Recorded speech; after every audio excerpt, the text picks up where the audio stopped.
Sa kabila ng kasalukuyang kinakaharap ng bansa at ng buong mundo sa COVID-19, hindi maiaalis sa ating isipan ang pag-aalala sa ating mga mahal sa buhay.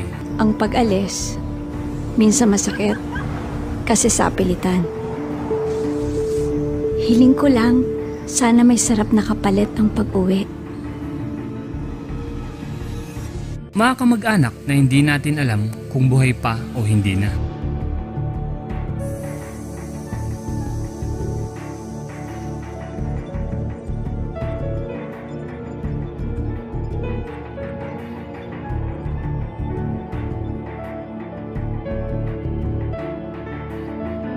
Kung dati ay naiipit sa digmaan ng gera, ngayon naman ay naiipit sa pandaigdigang krisis na kung saan walang kahit sino ang nakakakita. Mga taong isa sa tinuturing na bayani ng bayan, mga taong isa sa nagbibigay buhay sa ekonomiya ng bansang Pilipinas. Namin ipahayag ang mga impormasyon na magbibigay linaw sa kung ano ang FAI. Maraming grupo ng OFW ang nagbigay suporta at tiwala sa pabunan antiviral injection. Hiling nila mabigyan ito ng pansin at tsansa na patunayan ang kakayanan nito kontra COVID-19. Pahayag ng isang OFW advocate, bigyan ng ultimatum kung epektibo o hindi para sa naturang virus. Panawagan sa ating mahal na Presidente Rodrigo Roa Duterte. Nabigyan sila ng prioridad na patunayan ito sa publiko kaharap ang mga taong may hawak sa posibleng pag-asa ng bayan. Nag-research na po ako. And then nalaman ko na rin po yung mga formula niya, which is na okay naman sa akin kaysa magbilang tayo ng bangkay. So, Yes, maitutulong nitong pabunan na to na yung mga OFW natin ay mapanatag ang kalooban nila. Kasi pag ito ay ginamit natin, halimbawa, inaprubahan ng ating gobyerno, yung lockdown, yung pangamba natin na baka tayo ay magkaroon ng sakit, mahawaan, ay mawawala na. Parehas na rin sa abroad na magagamit itong gamot na to para doon sa mga OFW natin na nagkakasakit. So ngayon, itong pabunan na to, no, kung siguro dahil alam naman natin na 20% sa remittances ng OFWs, pondo na naiipon ng OFWs nakakatulong sa ekonomiya natin, mas nakakatulong pag itong pabunan na to aaprubahan na nila. Siguro hindi na kailangan din ng tulong ng OFW pag naaprubahan na to. Malaki ang may tutulong nito, hindi lang sa Pilipinas kundi sa buong mundo. Tama po kayo dahil isa rin sa dahilan hindi naman lahat ng OFW natin talagang kumikita ng sobrang laki. Dahil, yes. Apektado rin yung talagang mga tama lang, kumbaga, yung sinasabi nila na hindi naman sobrang yaman dahil hindi naman lahat ng OFW na sinasabi ng iba nating kaibigan na OFW hindi naman porket nasa ibang bansa sila, mayaman na sila. At isa rin sa nagiging problema or magiging problema ngayon ng OFW is yun nga na may mga kumakalat na mga balita at mga chart na kung saan halos taon-taon posibleng tumaas pa yung OFW contribution sa PhilHealth, ma'am, no? Yes.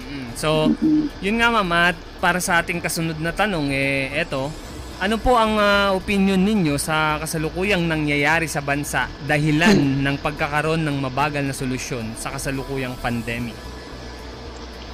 Well, alam mo, ako siguro isang buwan, magdadalawang buwan ng lockdown.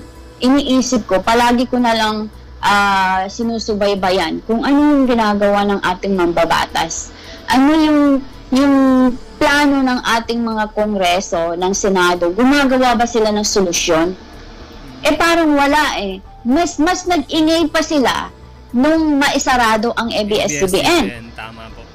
Bakit? Ano ba yung meron sa ABS-CBN? Ano ba yung maitutulong nito sa Pilipino? Ano ba yung maitutulong nito sa mga mahihirap? Sa mga middle class na tulad namin? Ano ba maitutulong nito sa COVID-19 crisis? Hindi naman natin pwedeng hindi natin pwedeng i-blame sa president kasi hindi naman niya kasalanan magkaroon ng COVID. Kung kasalanan man ng ibang bansa, wala na tayong magagawa, nandiyan na kailangan gumawa ng agarang solusyon, mabilis na solusyon. Ano ba dapat natin gawin?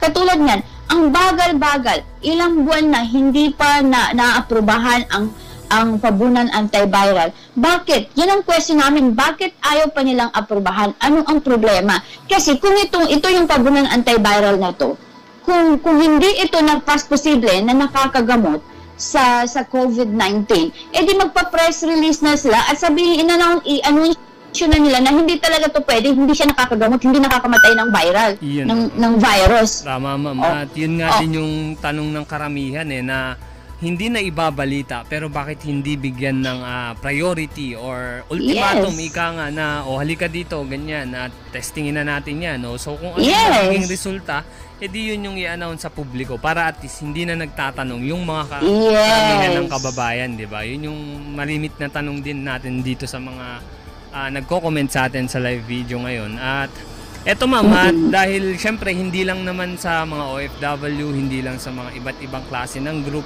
mapati DDS man or kung ano mga political group or religion na sabihin natin, as in lahat na dahil sumusuporta naman sa FAI, sa tingin nyo po, paano at sa anong paraan po makakatulong or magkakatulungan ang mga FAI warriors, OFW at DDS major groups para marinig ni PPRD ang panawagan ng lahat na bakit hindi itry o subukan ng FAI?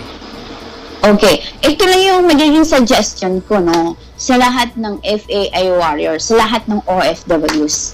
Para mawala na yung pangamba natin, na baka mamaya pag-uwi natin, hindi na natin nadatnan yung mga magulang natin kasi isa sila sa nabiktima or nagkaroon ng COVID. At pag-uwi natin, wala na tayong inuwi ang pamilya, wala na tayong inuwi ang magulang. At para na rin mawala yung pangamba natin sa Pilipinas bilang isang magulang na baka yung anak ko na sa ibang bansa ay uuwi na siyang nakakahon. Alam mo yon? Tama po. Magtulungan tayo. Lahat ng mga Pilipino or na naniniwala na ang pabunan antiviral ay nakakagamot sa COVID-19, mag-ingay tayo sa social media, ipanawagan natin kay Presidente na bilisan na aprubahan na to dahil ngayon, nasa mahigit 10,000 na ang may cases pero hindi lahat dumaan yan sa COVID test Hindi natin alam kung paano kung chinek lahat yan ng COVID test. Ano ang lalabas? Baka doble, triple pa. Kailan pa ba kikilos ang gobyerno kapag marami ng bangkay na binibilang? Kapag hindi na makontrol at marami na talaga lumala ng lumala? Kagaya ng nangyari sa Italy, kagaya ng nangyari sa US ngayon, kailan pa ba tayo kikilos? So lahat ng OFW sa ibang bansa, isipin natin yung pamilya natin sa Pilipinas. Kung ano yung mangyayari sa kanila pag ang COVID virus na to ay lumala. Wala ng control. Isipin din natin dito sa Pilipinas, kapag wala ng control sa ibang bansa, ano mangyayari sa mahal natin sa buhay? Na doon nagpapakapuyat, nagpapakapagod, walang sahod dahil lockdown, no work, no pay. Paano kung uuwi silang nakakahon? Yun ang isipin natin.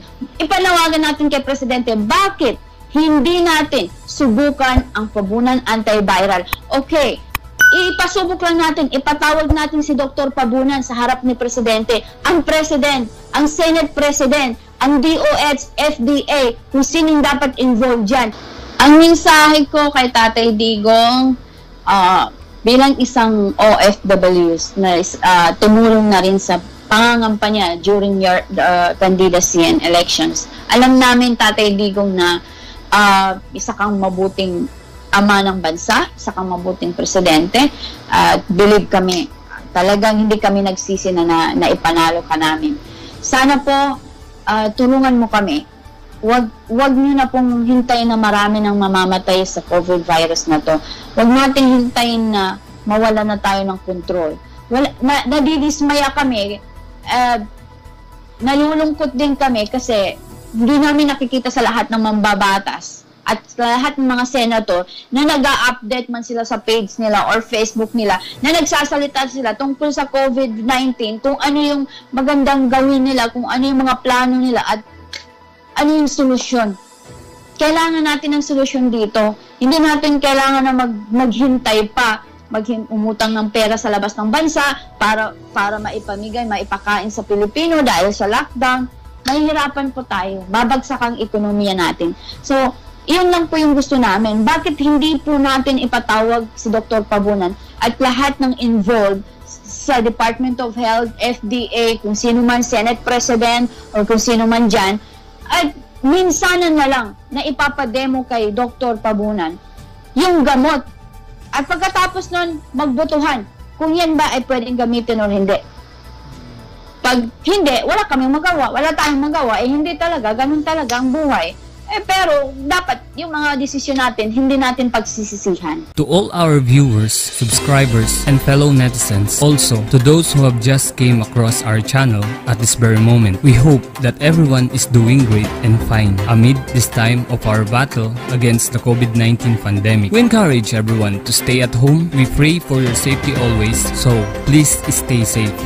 Warriors Group page and News Chronicle PH are platforms created to channel us the first-hand information about Fabunan Antiviral Injection, otherwise known as FAI, wherein the creators of these channels stand with the capability and efficacies of latter proven by 4-decade exploitation as cure for various animal stings and venoms and HIV.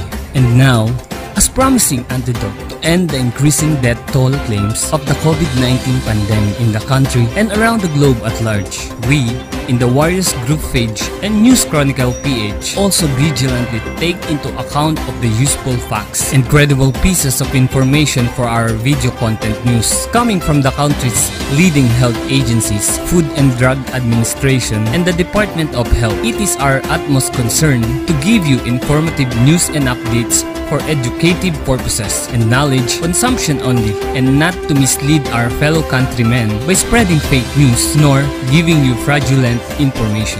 We welcome your thoughts, views, and opinions in the future as you came across to every single video content we uploaded, but we beg you to practice some courteousness in raising your queries as you hit our comment section below. Do the same as you express your views and opinions on someone else's comment. We will try to attend to all your queries and give you best possible answers we can offer you. Let's use these channels as avenue to communicate and educate ourselves of the things we need to know and we have to know as we combat our unseen enemy, the COVID-19, and not to argue to one another. Rest assured that we will continue to give you updates as we always ought to. Thank you and God bless everyone.